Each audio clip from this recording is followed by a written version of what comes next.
Hello, hello. I thought I might try and do something new and do a video blog, or at least attempt to. I've been meaning to journal my entries from my last month here in England, and I've been finding every reason to put it off. So, for the sake of me being able to remember and then to share with my parents, who I think like to see my face sometimes, and my grandparents, because I know they love me all the time, I thought I would talk a little bit about my experiences. And so, for anyone else who's curious how it's been going, then feel free to watch. But I'll probably break it up into series since I like to talk a lot. So I just wanted to first talk about getting here to England in the first place. I didn't really get to share too much with my family since I can't do international phone calls.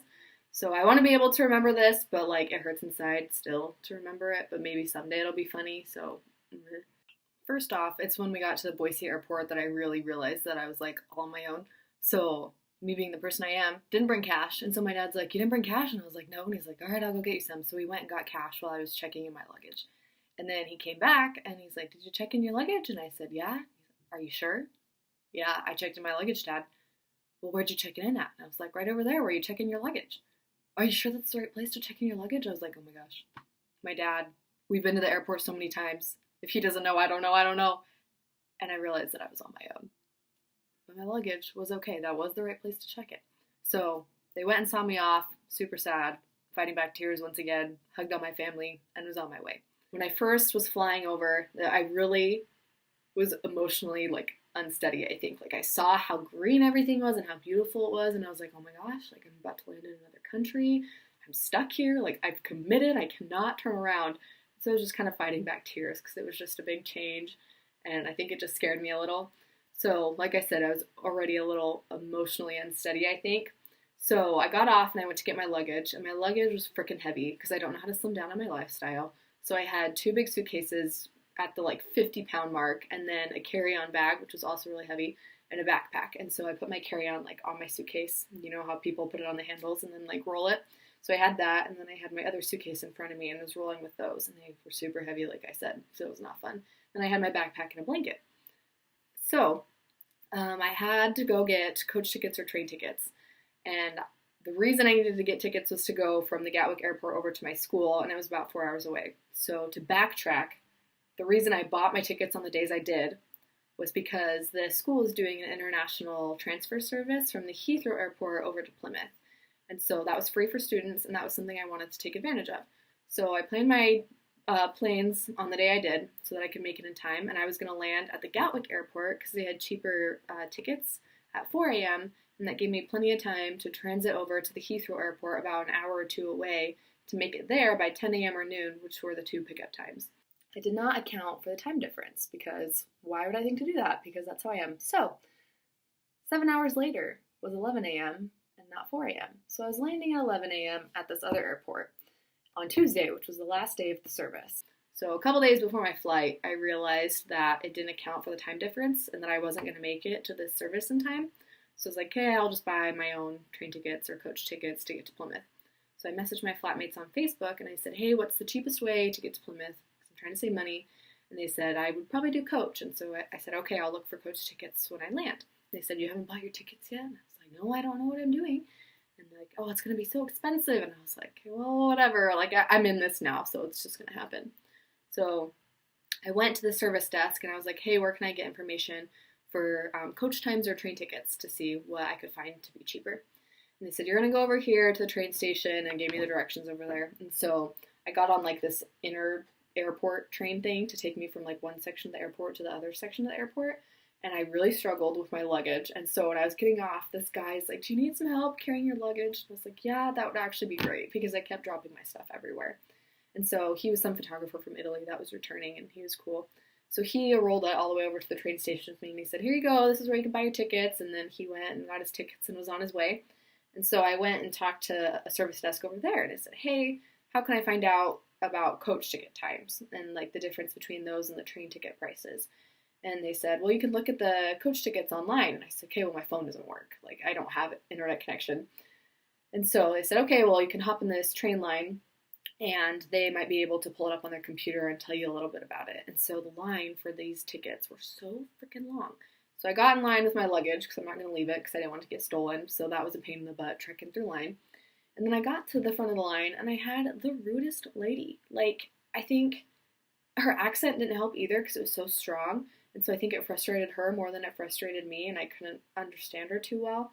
And so I'd asked her about the coach tickets, and she's probably irritated because she's like, lady, we don't do coach tickets, we do train tickets. But she looked it up anyway. And for whatever reason, I ended up ditching that idea because I was getting so frustrated because I couldn't understand her. And I was like, just give me the train tickets. And she like wasn't giving me the information I wanted to know.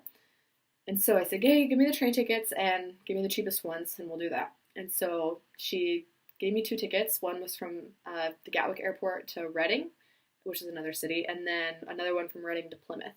And so I guess those 2 tickets were cheaper than getting like one straight train.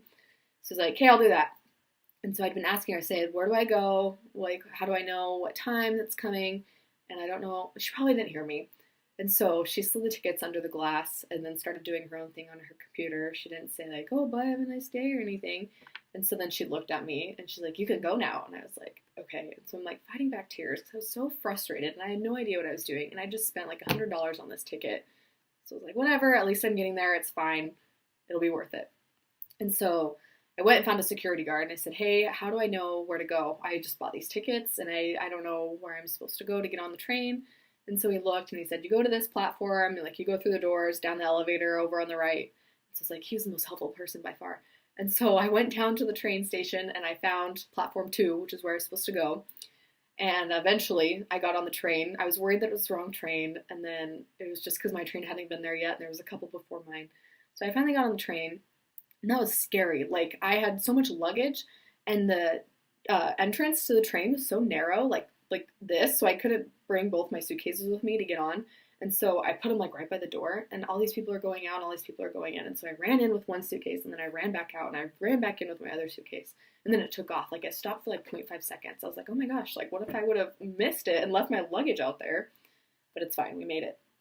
So took the train over to Reading, got off. I learned that I didn't get up in advance time because I had such a hard time getting my luggage off the train. And then same thing, it like took off like right as I was getting off. And I was like, oh my gosh, like this is way too fast for me. And I was like, what about like old people, like who have heavy things and just need a little more help? Like, you guys stop for like 0.5 seconds. But anyway, so I didn't know where to go from there because it doesn't say like on the tickets what platform. And so I was looking for signs to try to figure out where I go. And this guy could tell I was lost. So he came, he's like, where do you need to go?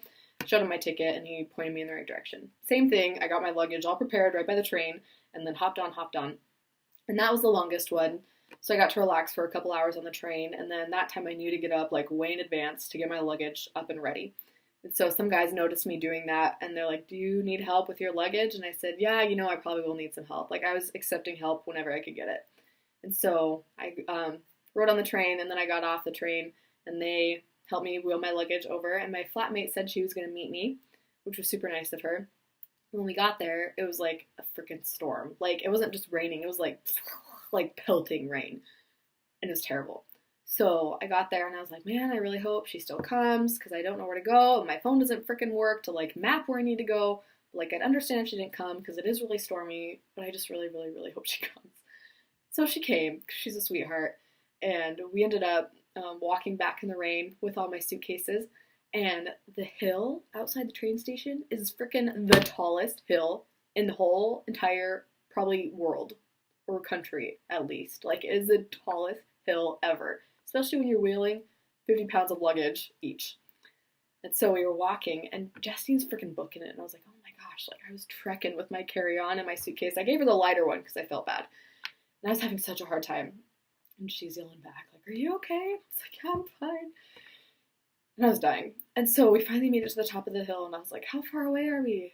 Oh, about another 10 minutes. And I was like, maybe 15, just because we're doing luggage. I was like, okay. And so we kept walking, and my stupid carry-on bag kept falling off my suitcase, like flipping over the top, or like onto the bottom, and so my luggage kept falling down. And so that was just a pain in the butt. And it was so heavy, and I think everyone could, like, driving by was probably laughing their butt off. It was like, oh, she's not from here. And so we finally made it, and to follow up with this, like, treacherous walk, we got to my flat, and I had to check in and get my keys and all that, and we go up six flights of stairs. There's no elevator with all my luggage. It was awful. Like, I was so slow. I just went up so slow, and I was just, like, sweating because it was like hot because I had just been walking, but then I was like wet from all the rain. Oh my gosh. There are no lifts. Like, why would you build such a tall building and not have lifts? Like, it baffles me. And so we finally made it and got here, and I was so hangry because I just packed snacks on the airplane and I hadn't been eating too much.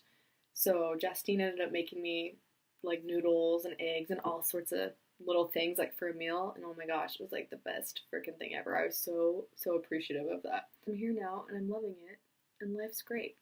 So yeah, I know that was kind of choppy and all over the place, but that's just like a really scaled down version of my experiences getting here, and I hope you enjoyed it. Stay tuned for more attempts at video blogs. Maybe we'll see. I don't know.